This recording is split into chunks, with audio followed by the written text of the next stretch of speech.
वक्रतुंड महाकाय कोटि सूर्य समप्रभ निर्विघ्नं कुरु मे देव सर्वकार्येषु सर्वदा। या देवी सर्वभूतेषु कृपारूपेण संस्थिता नमस्तस्यै नमस्तस्यै नमस्तस्यै नमो नमः। अतुलित बलधामेन शैलावतेन धनुर्बल कृशानं ज्ञानिनामृतंद्रं सकल गुण निधानं वानिरातीशं रघुपति प्रिय भक्तं पार्थजातं नमामि। रघुपति प्रिय भक्तं पार्थजातं नमामि। बोलिए सद्गुरुदेव भगवान की।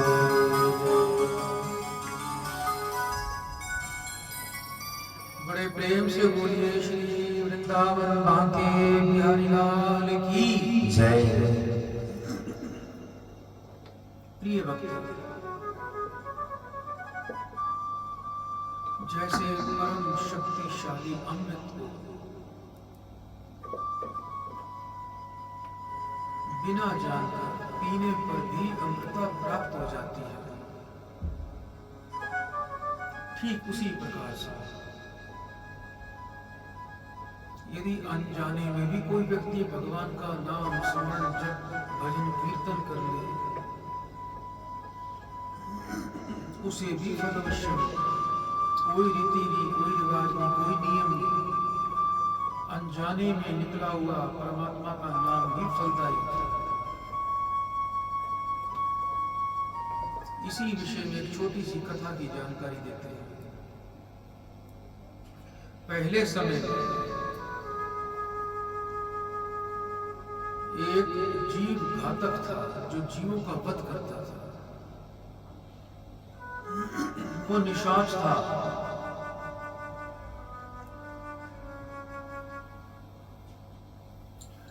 वो अपनी गृहस्थी के लिए प्रतिदिन शिकार के लिए जाता था।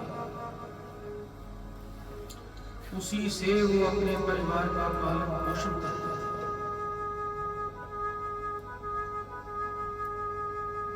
एक दिन प्रातः वो सुबह अपने घर से शिकार के लिए निकल पड़ा और भाग्यवश पूरा दिन खाक छानने के बाद भी उसे कोई भी शिकार नहीं मिला।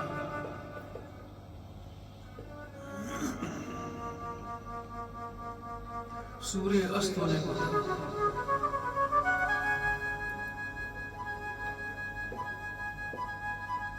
वो शिकारी बड़ा ही चिंतित था।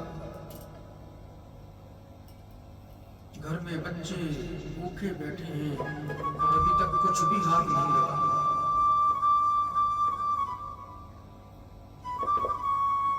सायंकाल एक वृक्ष के ऊपर वो छिपकर बैठ गया कि सामने तालाब है, कोई ना कोई तो पानी पीने अवश्य आएगा, उसे ही मारकर मैं घर ले जाऊंगा।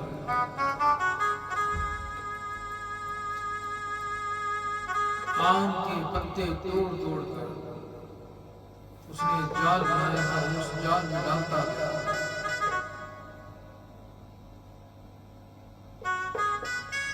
संयोगवश एक प्यासी हिरनी वहां आई।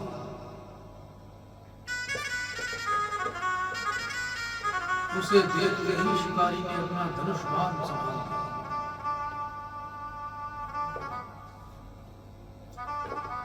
जब हिरनी ने शिकारी को देखा कि ये तो मुझे मारना चाहता है।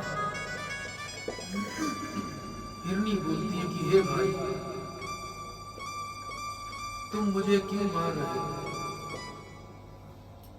मैंने तो अब तक कोई भी अपराध नहीं किया। शिकारी बोला कि मैं बहुत ही गरीब हूं, शिकार से ही मेरा घर चलता है, मेरे बच्चों का पेट भरता है। तब उस हिरनी ने कहा कि मैं तो गर्भवती हूं, बालक को जन्म देकर मैं तुम्हारे पास अवश्य ही आ जाऊंगी। और भी एक हष्टपुष्ट हिरनी उसको भी साथ लेकर आऊंगा, जिससे तुम्हारे परिवार की अच्छी प्रकार से तृप्ति हो जाएगी। तब वो शिकारी बोला कि हे हिरनी, मैं तेरा कैसे विश्वास करूं कि तुम लौट के आ जाओ? तब हिरनी बोली, मैं शपथ लेती हूं कि मैं अवश्य ही वापस आऊंगा। जिस प्रकार से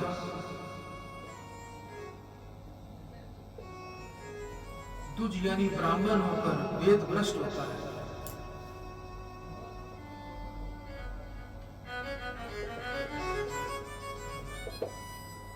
वो संध्या से रहित होता है, सत्य शौचहीन होता है, जो पाप उसको लगता है वह मुझे लगेगा यदि मैं तुम्हारे पास नहीं आऊंगी या अपने वचन को पूरा नहीं करूंगी। सूतक में भोजन करने वाला, वेद को बेचने वाला, मृत की शैया लेने वाला, इनको जो पाप लगता है वह पाप मुझे लगे यदि मैं तुम्हारे पास लौट के ना आऊं। दीपक से दीपक जलाने वाला, अपने पिता का अपमान करने वाला, भ्राता स्वामी मित्र बालक, गौ ब्राह्मण नारी, इनको मारने वाले को जो पाप लगेगा वो मुझे लगेगा अगर मैं लौट कर ना आऊं। सदाचारहीन कन्या को योग्य वर देने वाला,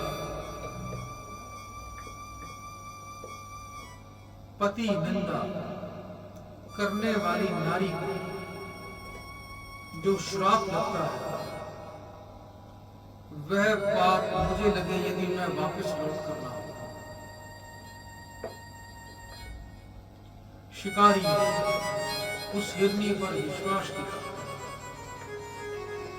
और उसे जाने दिया। एक पहर के बाद फिर एक हिरनी आई, उसको भी शिकारी ने मारना चाहा, पर वह भी शपथ खाने लगी। शिकारी ने उसको भी छोड़ दिया। एक पहर रात और बीतने पर एक पुष्ट शरीर वाला हिरन आया। उसे देखते ही शिकारी ने अपना धनुष उठा लिया। जैसे ही उसे मारने लगा, हिरन दीन होकर उससे प्रार्थना करने लगा और कहा कि मुझे छोड़ दो। तब शिकारी बोला, अरे दुष्ट, मैं तुम्हें नहीं छोड़ूंगा। हिरण बोला कि हे भाई, अभी मेरे आगे आगे हिरनी भी तो गई है, आपने उनको क्यों छोड़ा है? तब शिकारी बोला कि हिरनी तो शपथ खाकर गई है और मुझे वापस आने का वचन देकर गई है। तब हिरन शिकारी से बोला, मैं भी शपथ खाता हूं, जिस प्रकार से पति को ठगने वाली स्त्री, मित्र को धोखा देने वाला पुरुष, गुरु से द्रोह करने वाला शिष्य, कुआं, तालाब, धर्मशाला, मंदिरों को नष्ट करने वाला, संध्या होते ही मदिरा का पान करने वाला, स्त्रियों में आसक्त रहने वाला, सदैव दूसरों की निंदा करने वाले को जो पाप लगे वह पाप मुझे लगे यदि मैं वापस लौट के ना आऊं। वेद पुराण शास्त्रों की निंदा करने वाला, क्षत्रिय होकर संग्राम को छोड़ने वाला, मदिरा का व्यवसाय करने वाला, कन्या को बेचने वाला, ब्राह्मणों की निंदा करने वाला, गौ ग्रास न देने वाला, अतिथि का सत्कार न करने वाला, अपवित्र भोजन को ग्रहण करने वाला, देवी देवताओं की निंदा करने वाला, उसे जो पाप लगे वह पाप मुझे लगे यदि मैं लौट गया। अब उस शिकारी ने उस हिरण को भी छोड़ दिया। मन में अब शिकारी विचार करने लगा कि आज का दिन ना जाने उस परमेश्वर की क्या कृपा है, संयोगवश उस दिन शिव चतुर्दशी थी। शिकारी ने उसने पूरा दिन भोजन नहीं किया, इसलिए उसका व्रत हो गया। पूरा दिन उसे कहीं कोई कुछ नहीं मिला। रात्रि पर्यंत ठंड के कारण उसे निद्रा भी नहीं आ रही थी। ये उसका जागरण हो गया। रात भर वो ठंड से कांपता हुआ उसके मन से ओम नमः शिवाय शिव शिव निकलता रहा। ये उसका नाम उच्चारण हो गया। आम के पत्ते तोड़कर अपने जाल को ढकने के उद्देश्य से डालता था। ये उसका पूजन था। भाग्य से जाल के नीचे एक शिव की मूर्ति भी थी।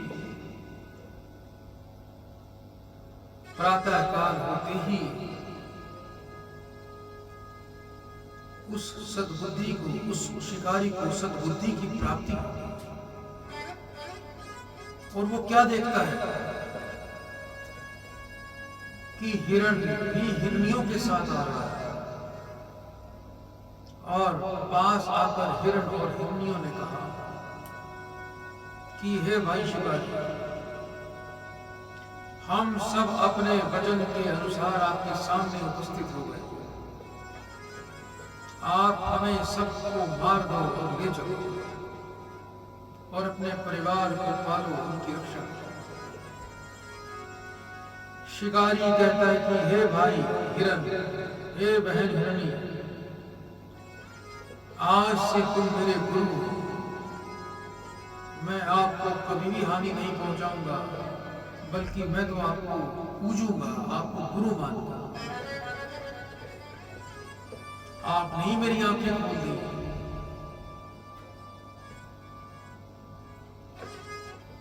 उस शिकारी की बिना जाने ही,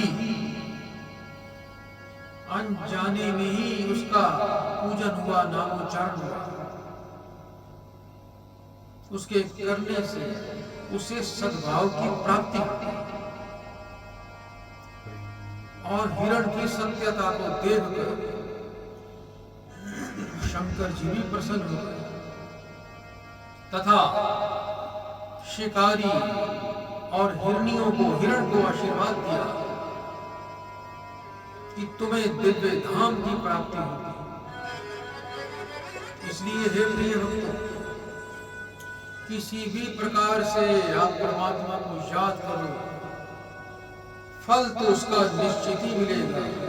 चाहे मन से करो, चाहे अपनी जबान से करो, चाहे ध्यान लगा के करो या ध्यान लगा के ना करो, किसी भी रूप में यदि आपके मुख से परमात्मा का नाम निकलता है, कोई भजन हो जाता है, कोई कीर्तन हो जाता है, उसका फल तो आपको अवश्य ही मिलेगा। उसे कोई रोक नहीं सकता, कोई टाल नहीं सकता। भाव शुद्ध होने चाहिए।